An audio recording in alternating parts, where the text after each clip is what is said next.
Hi, and welcome to Sterling Report. Sometimes police write more than just tickets. In fact, your neighborhood police officer might just be an author. The SHPD's Sgt. Labaere recently published his first book aimed at elementary-age children and their families. It started about 7 or 8 years ago.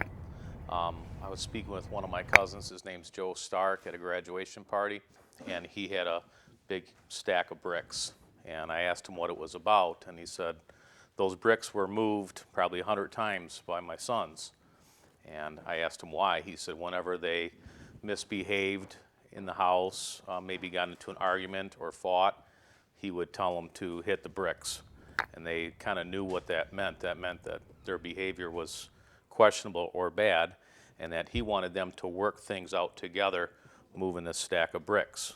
Sgt. Labaere filed the story away in the back of his mind over the next several years as he continued with his daily routine serving the residents of Sterling Heights. However, while adjusting to life with his own blended family, the idea behind the brick story of creating a strong family structure in a time of increasingly lax discipline was one that Labaere felt compelled to write. I have 3 kids of my own from a previous marriage, and my wife had 3 kids. So we have 6 total, 4 girls and 2 boys. And I thought it was important to help other families in society with that transition to a blended family. But this book can apply to any family. The book is about love. It's about making good choices. It's about consequences. And it's also about building a family mission to strengthen your family. But making the leap from putting pen to paper to submitting the book for publishing was made possible only after getting a nudge from a friend of his wife. My wife Beth is a school teacher at Jack Harvey Elementary, and Beth had told Kathy Dyer, who works for Nelson Publishing, that my husband was going to write a book or had an idea, and she asked me to kind of throw the idea out, and I did in about 1 minute, and she said, "You need to write the book." With illustrations by Shelley Johannes, the book is aimed at 2nd to 5th graders, but is a good way for parents to sit down with their children, share a story, and start a discussion about their family's goals. Being a sergeant for the SHPD, Labaere also felt that the book would be a good way of changing the perception many children have of police officers. The dad in the book is a police officer, and another reason I wrote the book was I think a lot of people are scared of police officers, especially kids, and maybe parents say the wrong thing about police officers, like, hey, that guy's going to arrest you. That's on the contrary. That's not going to happen. In the book, it kind of clarifies that. The 2 stepbrothers meet 2 neighbor kids, and the one young man says, is it true that your dad's a policeman? I hear they're really mean and strict. And the brother, James, says, yes, he is a policeman, but he's very nice, and he's always fair. He helps people solve their problems. That's what policemen do. So I was able to put that in the book, and that was important for me to put part of my life, what I've been doing, in the book. And I love my job. I mean, I love going to work every day. So I thought the book would be able to help people, and kids in particular, in a family situation, a blended family moving into a new house. And I thought it would be something positive I could give back to the community that I serve.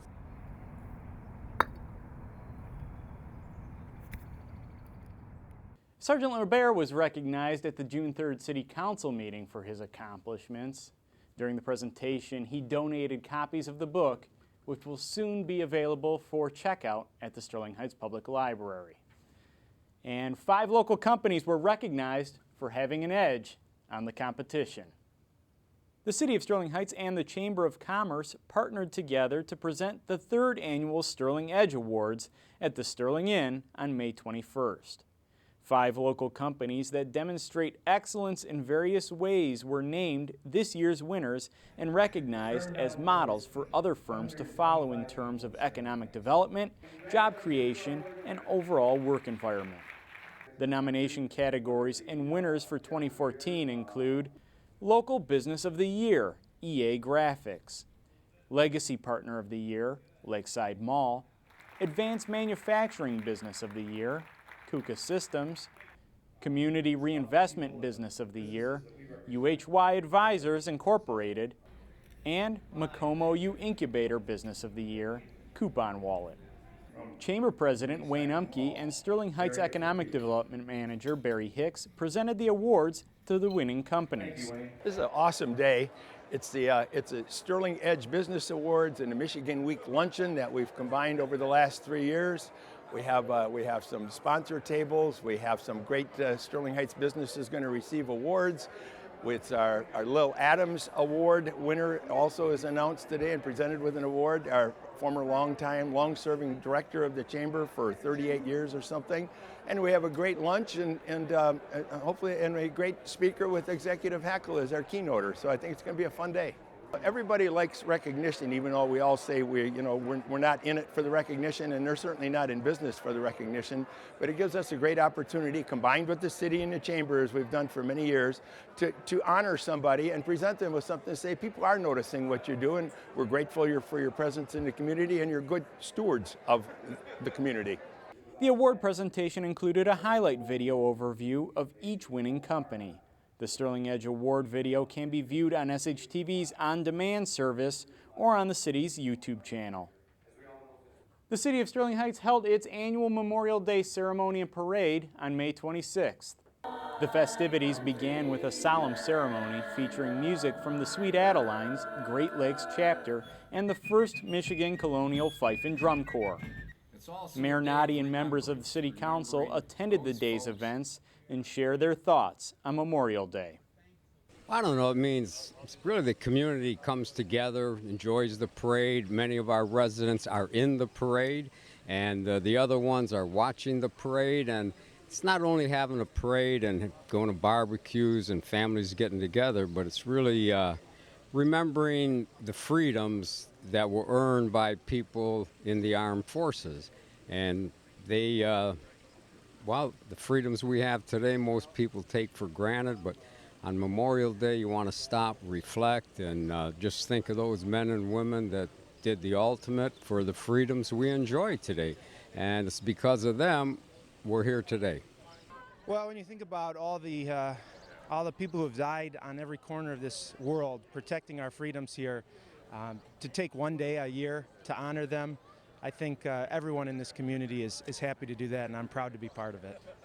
Memorial Day is special because it's a time where we need to pause, remember, thank, and honor the men and women that gave the supreme sacrifice for us. As we all know, freedom is not free, and they were the ones that gave, as I said, the supreme sacrifice to make sure that we can continue to enjoy this freedom. So today we say thank you, we remember them, and honor them for what they have done for us. Well, it's not only in Sterling Heights, it's kind of special throughout the nation, but this is a day for remembering. We remember the past, we remember the present. We think of those that are serving our country, and some of them unfortunately making the ultimate sacrifice so we can enjoy our freedoms. So having Memorial Day is something that we should not just remember today, but every single day. It's a day for the military, people to realize that we as Americans support them 100%. Memorial Day is a day about honoring those that have served and protected us over the years, given us the opportunity to have this parade today. The men and women that are fighting now and protecting us now, it's all to honor them and those that have given the ultimate sacrifice. We have another glorious day here. It brings out the whole community. It's just an awesome, awesome day to recognize the people that are out there protecting us. Well, we have so many people in Sterling Heights that have served in the wars. We've had a lot of brothers and sisters and aunts and uncles that grandpa and grandma who passed away or served during one of the great wars. And so it's a real special day for us to commemorate their sacrifice and especially memorialize those who've fallen in sacrifice for our freedoms. This year's Memorial Day ceremony featured retired Lieutenant Colonel Timothy Malone of the Michigan Army National Guard serving as the Grand Marshal. After the playing of taps and the laying of wreaths at the ceremony, the community gathered along Dodge Park Road to enjoy this year's Memorial Day Parade.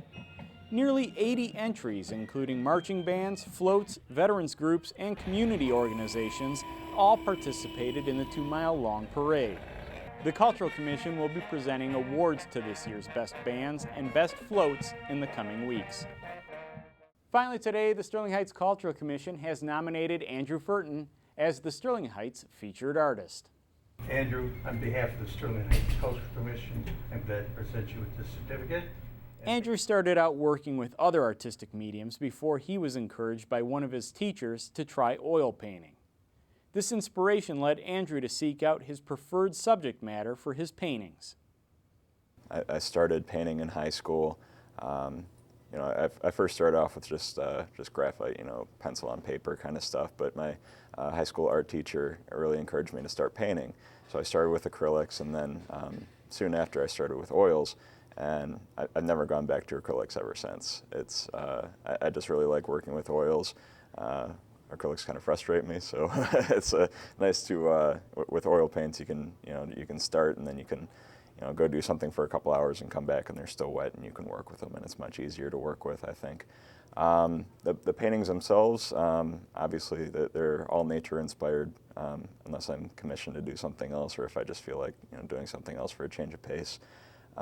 Mostly inspired by my trips out to the Pacific Northwest. I spent one summer out in Northern California and this past summer out in Oregon, and then a couple other trips to places like Glacier National Park in Montana and Isle Royale in Michigan, technically. So, lots of anything that's nature inspired, really. I find it peaceful and relaxing to work on that stuff, and try to bring the images as close to lifelike as possible. Andrew continued his artistic studies at college, where once again a teacher inspired his artistic direction. I studied art at Western Michigan, okay. And I double majored there with art and environmental studies. So even though the two don't relate at all, I just really enjoyed doing both. So I definitely had 4 years of training there, and that's where I was encouraged to paint on a large scale. I actually have several large-scale paintings in a gallery in Harbert, Michigan right now. So the ones here in Sterling Heights, I have several that are much bigger than those. And that's where I was encouraged to do so. It was at Western. When my professor said, "Go big," and I said, "Okay, how about that big?" He says, "No, go huge." I think my biggest one is something like 4.5 feet wide by 6 feet tall, or something like that. It really, it's difficult to find a spot to put them unless you got a big wall at your house, kind of thing. But that's where I was encouraged to do that. Furton's artwork is on display in the lower level of City Hall and at the Sterling Heights Public Library through the end of June. And that wraps up this edition of Sterling Report. Till next time, take care.